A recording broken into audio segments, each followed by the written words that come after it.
Al igual que muchos de ustedes, yo también solo paro por aquí para leer historias, pero en esta ocasión me he decidido a crear un hilo para que podamos discutir algunas cosas extrañas que vi cuando me encontraba por el este de Siberia, y ver si alguien por ahí tiene alguna que otra historia similar a la mía. Primero que nada, tienen que saber que solía trabajar por una compañía petrolera bastante exitosa, compañía que terminó enviándome a un viaje de 14 meses al este de Siberia, como parte de un equipo para buscar petróleo en las varias de las regiones cuencas. La compañía misma solo se especializaba en petróleo de esquisto bituminoso, pero ante la idea de que necesitaban diversificarse más y no poder permitirse la perforación exploratoria en alta mar, decidieron que lo mejor era que se realizaran un par de estudios sísmicos terrestres en 2 pozos exploratorios. De todos modos, nuestro equipo terminó viajando por las áreas extremadamente remotas de la República de Saja, el Oblast de Amur, y como no por la península de Kamchatka.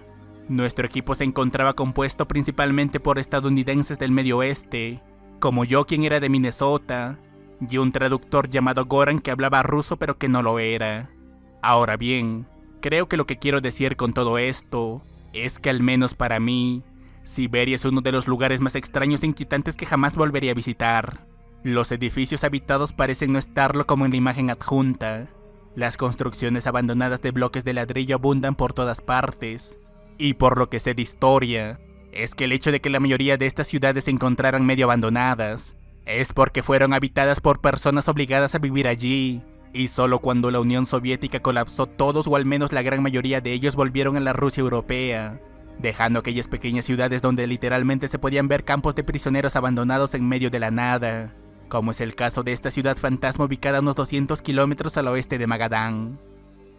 Nuestro equipo se encontraba conformado primero por mí. Mi trabajo consistía en crear itinerarios para todos, organizar la comida, asegurarme que todos los demás llegaran a donde se suponía que deberían llegar, y básicamente toda la logística más la traducción de toda la información recopilada que solo la junta directiva entendería. Goran era el traductor del equipo, a quien uno podía encontrar jugando ajedrez o escuchando música cuando no trabajaba. Matt era nuestro especialista técnico, ingeniero y maquinista experto, y Darryl y Jackson eran básicamente los ayudantes de Matt, quienes solo eran algunos tipos de auge de la compañía, quienes nos ayudaban además en todo lo posible, así como la mano de obra local que contratamos para la perforación de los pozos, y algunos cuantos como guías que nos llevaban a los sitios profundos del bosque para continuar con nuestras investigaciones.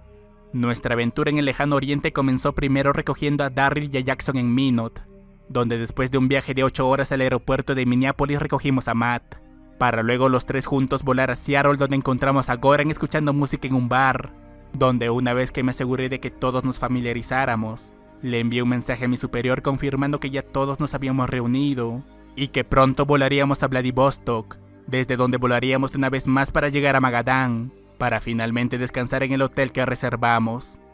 A la mañana siguiente nos encontramos con nuestro guía quien nos llevaría a la península de Kamchatka,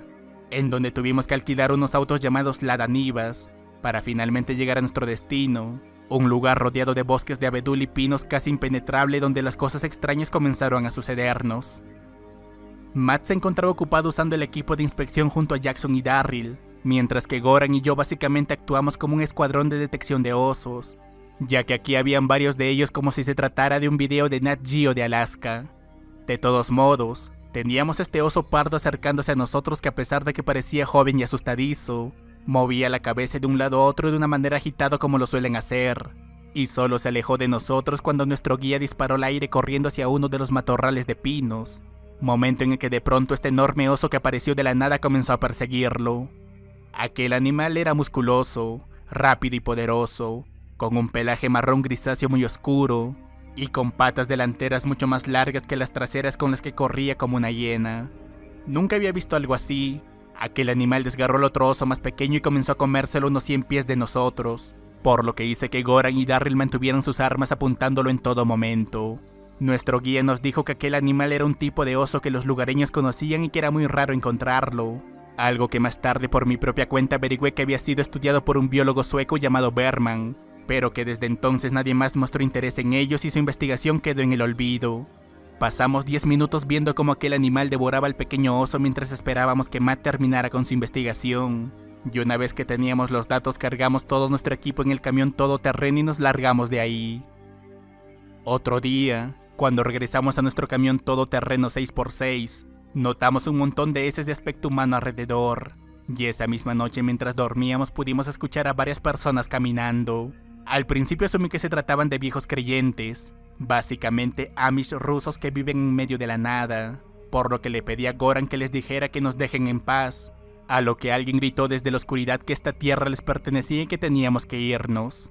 Otro día, nos topamos con una casa que según nuestro guía le pertenecía a un viejo creyente, pero que a diferencia de los demás, si nos aproximábamos demasiado a su propiedad no dudaría en cortarnos en pedazos, por lo que empacamos nuestras cosas y volvimos al campamento base para planear nuestro siguiente viaje. Ahora bien, por lejos la experiencia más espeluznante en Siberia sucedió mientras explorábamos un área al oeste de Magadán y nos encontramos con un campo de prisioneros abandonado, con altas torres de madera y algunos edificios de concreto y acero que usamos como campamento para evitar a los osos. Además que era mucho mejor que instalar nuestras carpas y contaba con mesas. No soy alguien creyente en fantasmas y cosas parecidas, pero estoy 100% convencido de que este lugar se encontraba repleto de ellos, ya que además de que habían frases alemanas garabateadas debajo de las mesas y paredes, seguramente por los prisioneros de guerra alemanes y oficiales capturados después de la guerra, un dato muy poco conocido. Todos escuchamos botas marchando durante la noche, además de golpes y demás ruidos. Nos quedamos allí por un par de días, y ya que Darryl, Goran y yo no teníamos mucho que hacer mientras Matt y Jackson realizaban sus investigaciones, construimos un tablero Ouija con un cuaderno, el cual terminamos poniendo sobre una de esas mesas de madera, y con el que básicamente nos decidimos a intentar contactar con cualquier espíritu.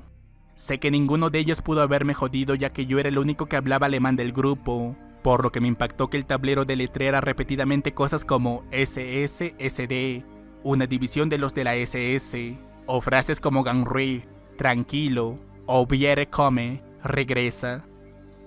Otra cosa extraña de aquel campamento era que podía sentir un par de manos frías empujándome al despertar, sin mencionar que toda aquella parte de nuestra habitación siempre paraba helada, y Goran también afirmó que él también sintió aquellas manos frías empujándolo al despertar esa mañana. Diablos, ahora estoy más que interesado en visitar aquellos lugares donde mis antepasados fueron torturados sádicamente hasta la muerte. Pero antes de hacerlo quisiera saber si tu historia sobre aquel oso Yen es real, y si tienes alguna evidencia que pueda al menos respaldar lo que viste. Claro, el oso de Bergman, Ursus arctos, es una subespecie supuesta del oso pardo que vive en la península de Kamchatka, nombrado así por el zoólogo sueco Sten Bergman en 1920. Y determinado así como subespecie tras examinar su pelaje en sí diferente, y contar con una serie de huellas que medían aproximadamente 14.5 por 10 pulgadas. El interés en esta especie de oso renació en la década de 1960, cuando el cazador Rodion Sibobolov informó que los nativos de Kamchatka tenían un oso inusualmente grande al que llamaron Irquing, pantalones caídos, esto debido a la apariencia de sus patas traseras, quien pasó a ser llamado mucho después como el dios oso debido a su gran tamaño, y considerado mucho después por los biólogos según las dimensiones sugeridas por Sibobolov, como un Artodus simus, un oso que parece no encontrarse extinto. La verdad me parece fascinante cómo las personas crean hilos donde dicen cosas como que los vampiros existen, y cuentan con cientos de respuestas. Pero cuando alguien dice algo como que hay un oso gigante en Rusia, en un área donde casi nadie vive, piensan que es mentira, a pesar de que literalmente es mucho más realista que el 99% de lo que se publica aquí.